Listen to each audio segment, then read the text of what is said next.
Alors, j'ai l'impression d'ailleurs que nous allons continuer un peu dans la même perspective avec Madame Rodrigues Canotilho et qui va nous parler de l'influence de l'équilibre budgétaire sur la protection des droits fondamentaux. Je vais lui demander aussi de se tenir aux 25 minutes parce qu'après nous avons le rendez-vous de visioconférence. Sauf erreur de ma part, et elle va nous le confirmer, il y a eu de vraies difficultés au Portugal qui se sont réglées d'ailleurs devant la Cour constitutionnelle. Et c'est un cas où est-ce qu'une Cour constitutionnelle est à même d'arbitrer entre les contraintes économiques et les droits fondamentaux? C'est une question à laquelle vous allez peut-être répondre. Vous avez la parole, madame. Thank you, Mr. President. I would like to thank Professor Tănăsescu for inviting me. I'm delighted to be in Bucharest with you all. I'm going to start where Professor Catrogalos finished and to speak to you about Portugal. I'm going to try to briefly describe the whole economic situation during this period of crisis, some of the measures, the austerity measures taken to supposedly tackle it and solve some of the problems, and then the problems we faced when reviewing the constitutionality of some of those measures. I don't share what George said when he said, well, Greece had a bad government, but that was not the case of all the other southern countries. We've had bad governments, we have a corruption problem, but I don't mean to diminish the faults of my country, but the faults are not only of my country, they're of the whole European system and of other countries as well. So this is a whole lot more complicated than the simple discourse of the lazy southerns and the working northerns. Between 2008 and 2013, public debt in Portugal went up from around 70% of the GDP to 130. There are many reasons for this, but one of the main reasons is that we saved the banks. The banks were bankrupt. They owed a lot of money to French and German banks mainly. And we actually transformed what was private debt, and we did have, and we do have, a private debt problem into public debt. The situation wasn't wonderful. 70% of the GDP in public debt isn't wonderful, but it's a whole lot better than 130. During this time, in a country with 10 million people, 500,000 jobs were destroyed, and 3.5% of the population immigrated. The vast majority between 20 and 40 years of age and highly qualified. So the whole investment in the education that we did in the last 20 years is actually going mainly to Angola and above all to the UK and Germany. So they are getting our doctors, our engineers, our nurses. So it's an investment that has been made that we won't profit from it. Similar numbers of immigration can only be found in the 60s, when young people were running away from the colonial war, they didn't want to go to war, and from the poverty caused by the whole dictatorship. The economic crisis has had, as I said yesterday, a very significant impact on children. Education was one of the areas where divestment from the government is more noticeable. We say that education can be considered an investment expense, but public worker salaries are current expenses.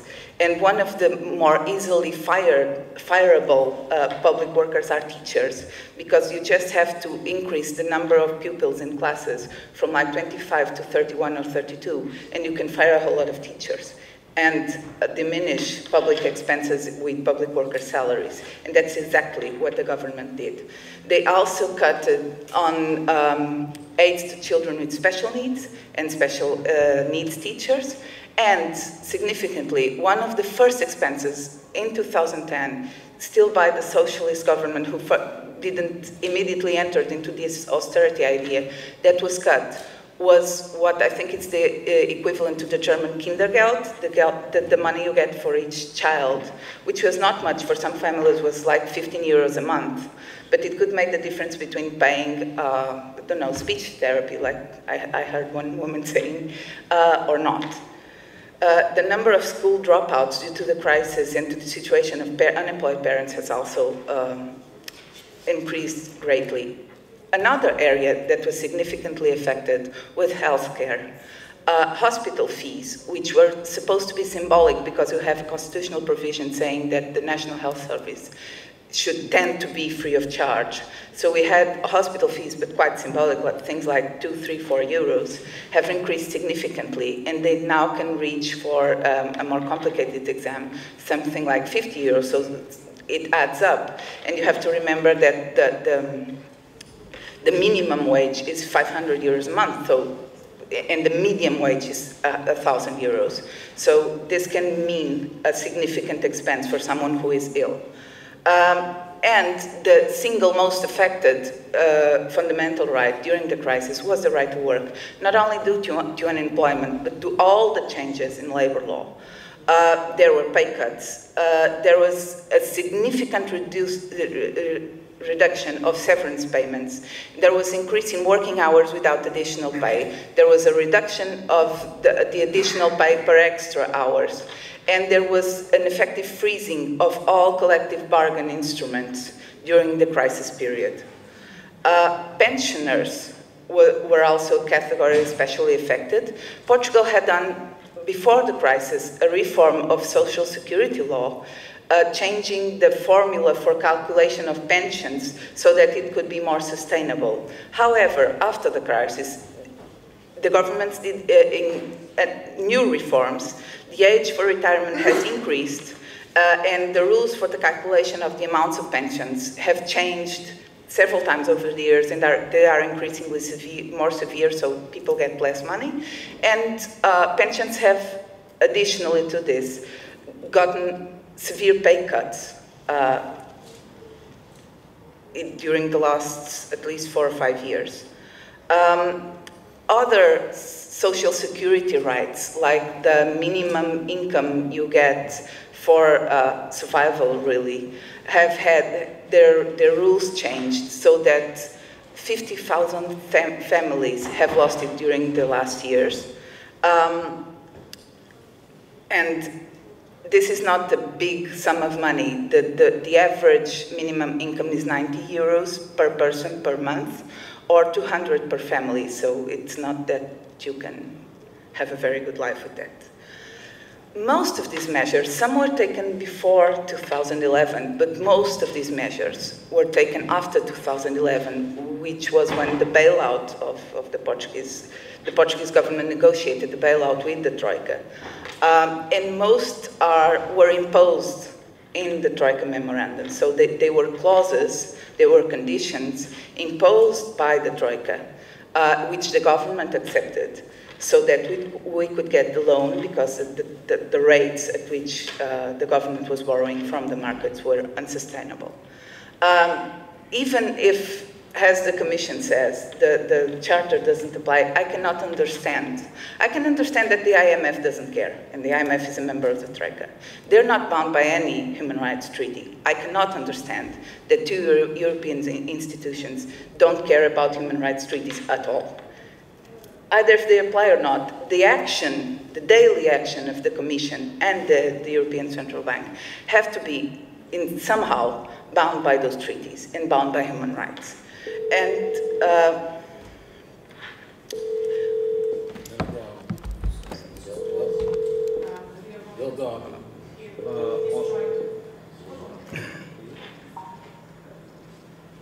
he closed. Hello. I'm sorry. It's okay. Yeah, it's okay. I'll tell you about some of the conditions imposed by the Troika. To improve the working of, they all sound really well. And then you start to think about what it really means in practice, and they don't sound as well. To improve the working of the central administration by eliminating redundancies, increasing efficiency, and reducing and eliminating services. Okay, everyone wants to improve the efficiency of the central administration. No one's against that, from right to left of the political scene. The problem is this actually means firing public workers, so having less people doing the jobs. This means having less teachers and having less nurses, and less social security workers, which were three of the main dispensed, they don't say fire, they say just give up on the collaboration of these collaborators. To reduce the costs in the area of education, this one was one of the first demands. So, to reduce the costs in the area of education, centralizing schools, reducing transfers of money to the schools. Control the costs in the health sector, achieving savings worth 500 million euros by increasing hospital fees and by renegotiating, this was supposedly, I think, a good idea, renegotiating the prices of medicines with the big pharmacies. What happens is that we now have cheap medicines and they get exported to Northern Europe, and we are lacking medicines like insulin, which is a quite cheap life-saving medicine in pharmacies. So what happened by reducing the price, which seemed like a good idea, was that now the medicines go up north and we lack life-saving medicines. So what happens is no one's against the balanced budget in theory, I think.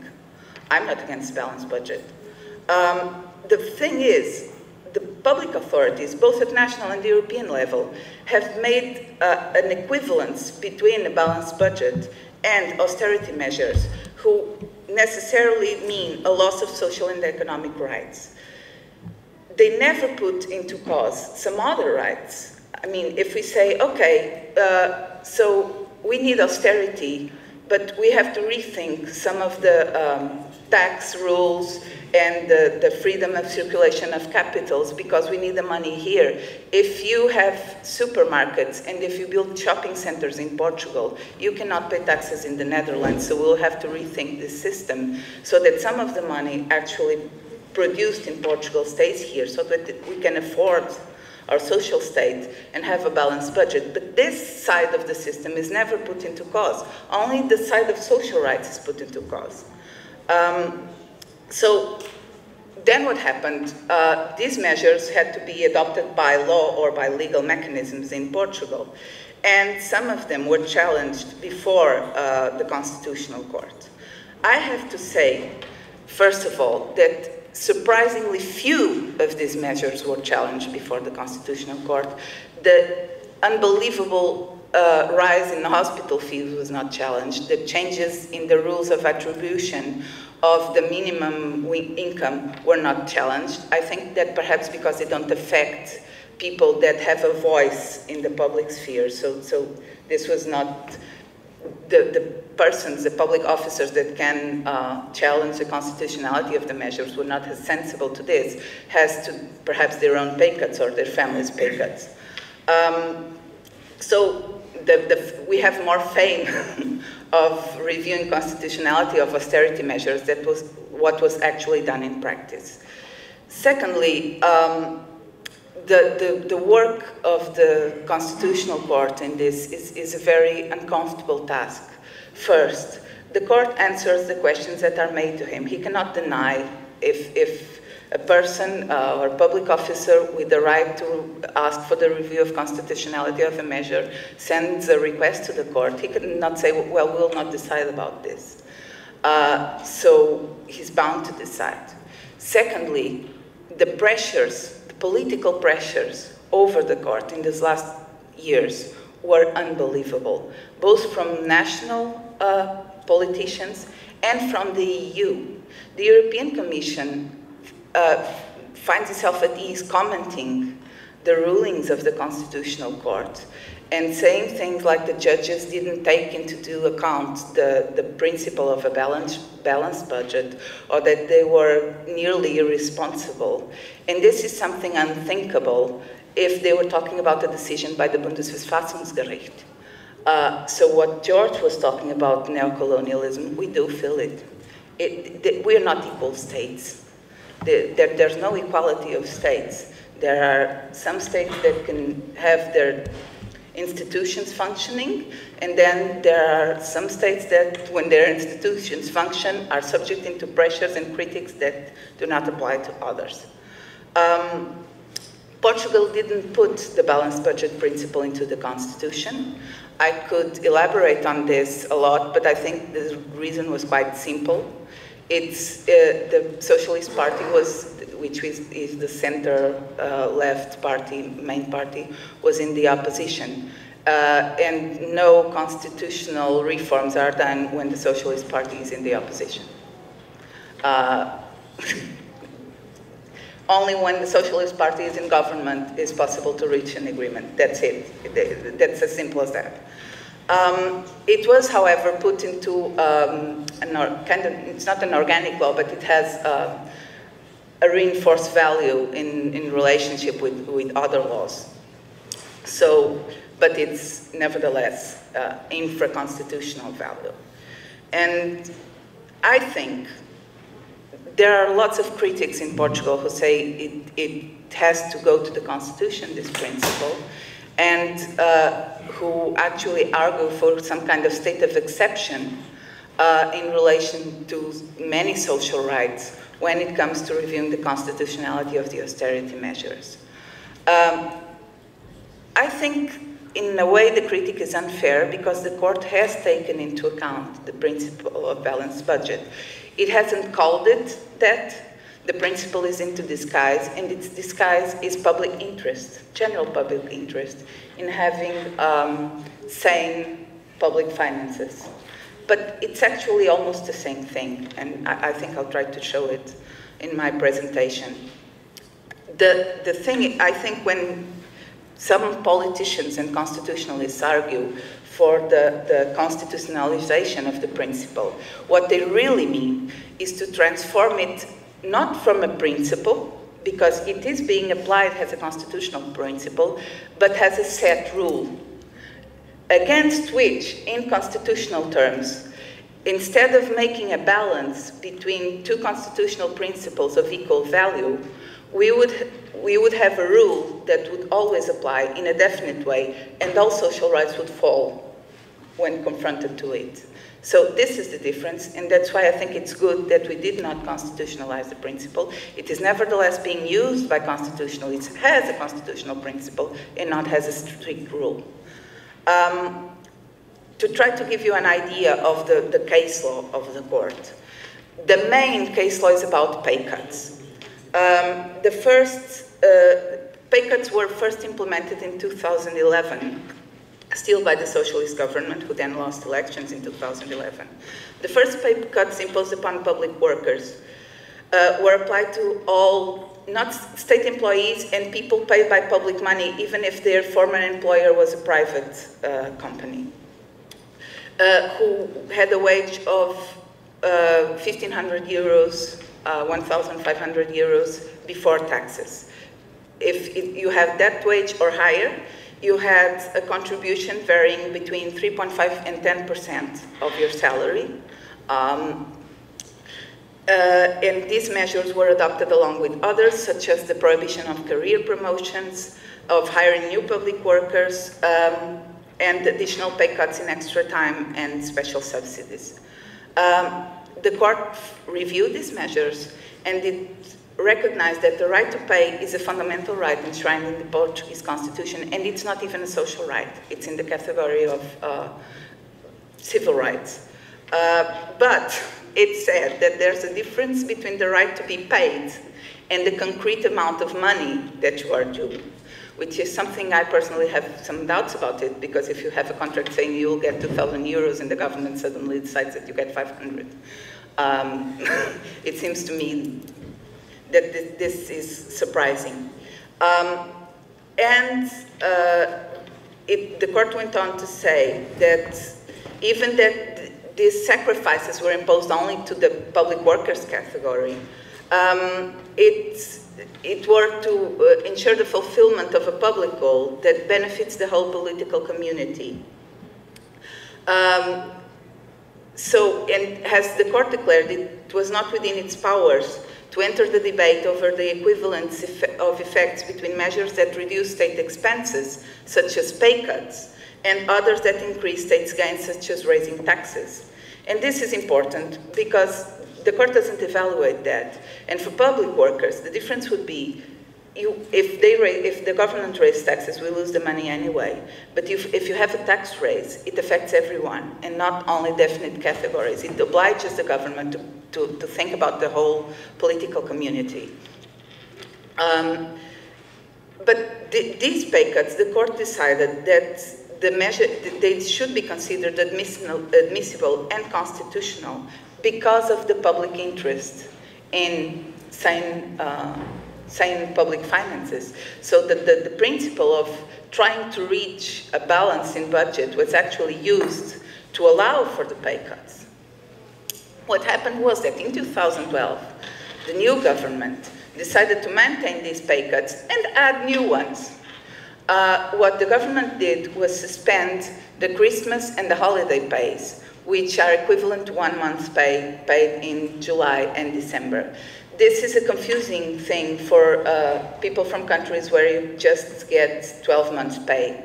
But what you have to consider is that this is part of salary, both by public and private law. And what you have to look at is the sum you get at the end of the year. So it's the yearly wage. So they decided to suspend the payment of these additional pays for public workers with salaries now, or there was a partial suspension to people with salaries above 600 euros, and the total suspension for people who had salaries above 1,100 euros. And so this was again brought to the Constitutional Court, who had to review it. And this time, what they said was that considering that the 2011 pay cuts were still vigoring, that this was too much when you think of the principle of equality before public charges, before public expenses, that the only category being sacrificed were public workers again. And that the government at this time had more time to think about alternative solutions, which in 2011, with the need for the bailout, that was an immediate solution. And now the government should have thought with more time of alternative solutions, that not insisting in pay cuts for public workers, which seem to be the only economic solution they can come up with. So here, the fundamental argument for the decision of the court was the principle of equality. However, this decision was enacted during the summer, in June, I think, of 2012. So the state's budget for 2012 was actually being applied, had been being applied for 6 months. And so the court decided to suspend the effects of its ruling due to the need of sane public finances and to the general interest in not debalancing the budget even more.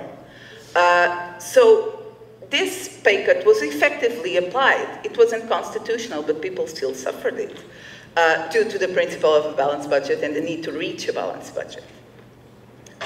In 2013, the government enacted a huge tax raise, but it reenacted the 2011 pay cuts, and I think, not having learned nothing from the previous jurisprudence, decided to suspend not both the holiday and Christmas pay, but only the holiday pay of public workers. And this was again taken to the Constitutional Court. The court relied heavily in its 2011 and 2012 decisions, and eventually ruled that the suspension of this pay was unconstitutional, again on grounds of the principle of equality in what regards public burdens and public goals. It stated that the legislator could not have ceased to attribute an autonomous value to the principle of equality as to the repartition of public burdens, which is traditionally put into practice through the fiscal system. So, and this was a very contested decision by economists who are saying the court is imposing tax raises and not cuts in states' expenses. But the thing is, there are public values in using taxes that I understand that economists do not take into account. But this idea of equality, even if it does not interest when you are just making sums, it's important for constitutionalists, and it has to be taken into account.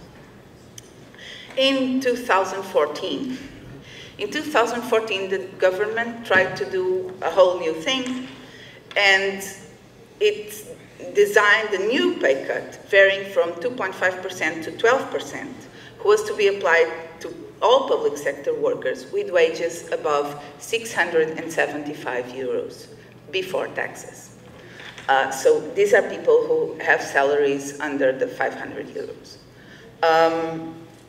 And these were supposed to replace all previous pay cuts, including the 2011 ones.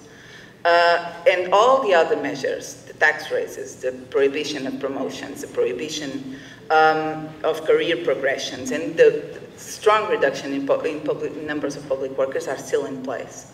And what the court said this year in 2014, when again this was taken to the Constitutional Court, was that, first of all, now these pay cuts were affecting wages that are so low in the first place that any reduction has a strong negative impact and produces a significant sacrifice that has to be taken into account.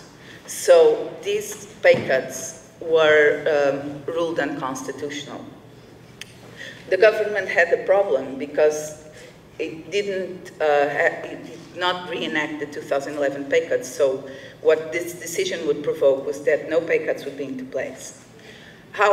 What the court did, again with the worry about sane public finances, this decision was enacted in May, and they limited the effects to ex poste after the decision. So these pay cuts to the people with 675 euros wages were applied for 5 months, effectively, because the court limited the effects of their decisions. And then in the summer, during the summer, the government reenacted the 2011's pay cuts, so we got 1 month's full pay, which was July. It was a great month. The government also augmented public workers' work time from 35 to 40 hours a week without any additional pay. And here again, although the court recognized that this had great effects on public workers' fundamental rights, the conciliation of family life and working life, and it meant actually another reduction in pay, because if you work more hours and earn the same, your wage is being reduced again. That this had to be considered constitutional due to the need to rationalize the efficiency of central administration and to reach the purpose of a balanced budget. So there are other decisions, but I think that you get the point. The principle of a balanced budget, public interest in sound public finances, have always been the ground for admitting severe, I don't know how to say it, but severe reductions in social and economic rights. So that's why what I wanted to say is that the court is seen, and this is very this is very striking. The court is seen by citizens today as the only institution protecting fundamental rights. Everyone else has failed them, and you have huge demonstrations with people wearing T-shirts saying, "I love the Constitutional Court." This is nice, because this is exactly the court's work, is to defend and to protect people's fundamental rights. But I think it's incredibly dangerous to democracy and to the whole European project that people feel that the only institution still working and not working, not solving all the problems, not by far, because most measures were not even taken to the court, is the National Constitutional Court. Thank you.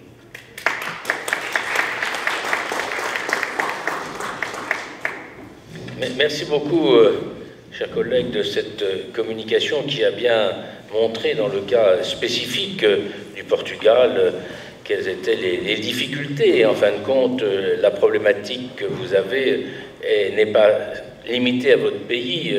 Est-ce qu'il y a des droits fondamentaux différents qui peuvent s'opposer? Comment les concilier? Nous sommes tous d'accord sur le fait qu'il y a des droits économiques et sociaux qui sont des droits fondamentaux. Est-ce que avoir un budget en équilibre ou pas trop déséquilibré est un principe fondamental de même valeur? C'est une question que vous avez soulevée.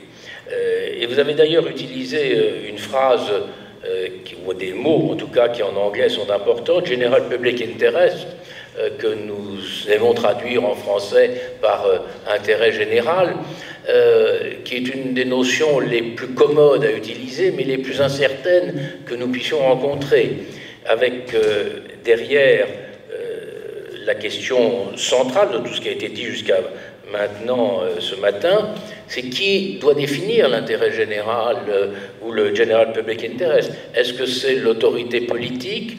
Est-ce que c'est l'autorité juridictionnelle? Est-ce que ce sont des experts au nom d'une légitimité qu'aucun d'entre nous ne leur reconnaît? Bref, vous avez mis en avant des difficultés tout à fait sérieuses. Et puis, dernière observation, vous avez cité deux domaines spécifiques où les réductions budgétaires peuvent être massives. Ce sont les dépenses d'éducation et les dépenses de santé au sens large, les dépenses sociales au sens large. Ceci rejoint ce que nous évoquions après la première communication, c'est sur quel budget en réalité reposent ces dépenses. Si nous prenons les dépenses d'éducation, il y a, selon la structure politique du pays, des cas où elles sont largement dans le budget de l'État, largement dans le budget des lenders ou largement dans le budget des collectivités locales, sans parler des pays où en réalité l'essentiel des dépenses en matière d'éducation provient des familles et non pas d'un financement de redistribution à travers l'impôt. Et en matière de dépenses de santé, nous avons le même type de raisonnement qui est assez facile à expliquer. Donc, on a là deux énormes morceaux, il n'y a aucun doute, de la dépense collective, mais est-elle exactement structurée de la même façon?